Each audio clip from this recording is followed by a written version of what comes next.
All right, so for our read aloud today, we are reading some more poems from the book Locomotion, written by Jacqueline Woodson. And so the first one, this one is called Memory. Once, when we was real little, I was sitting at the window holding my baby sister Lily on my lap. Mama was in the kitchen and Daddy must have been at work. Mama kept saying, "Honey, don't drop my baby." A pigeon came flying over to the ledge and was looking at us. Lily put her hand on the glass and the pigeon tried to peck at it. Lily snatched her hand away and screamed. Not a scared scream, just one of those little laughing screams that babies who can't talk yet like to do.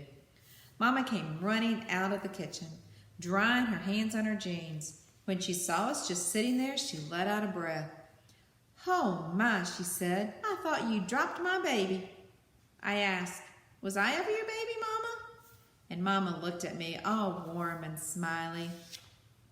"You still are," she said. Then she went back in the kitchen. I felt safe then. I held Lily tighter. Maybe if I was 11 then, and if one of my friends had been around, I would have been embarrassed, I guess. But I was just a little kid, and nobody else was around. Just me and Lily and Mama and the pigeons, and outside the sun, getting bright and warm suddenly, like it'd been listening in. All right, the next one we're going to read is called Mama.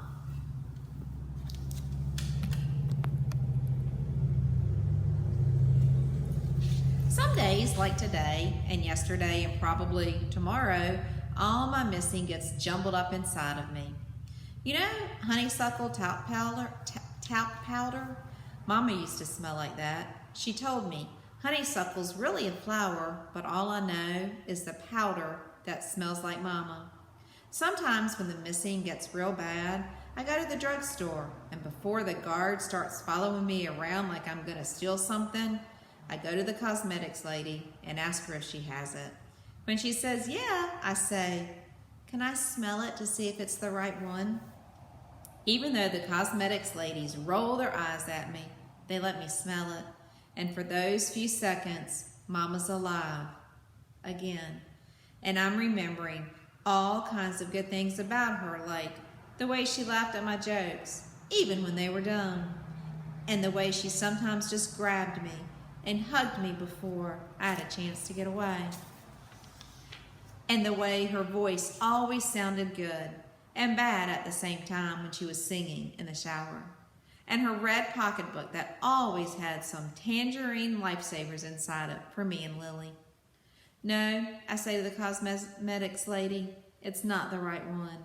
And then I leave fast, before somebody asks to check my pockets, which are always empty, because I don't steal. All right, and then one last one for today is called Lily.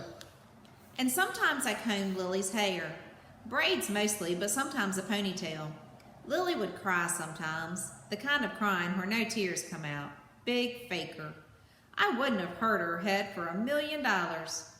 Some days, like today and yesterday and probably tomorrow, that's all that's on my mind, Mama and Lily, hair and honeysuckle talc powder. And that's all we're going to read for today.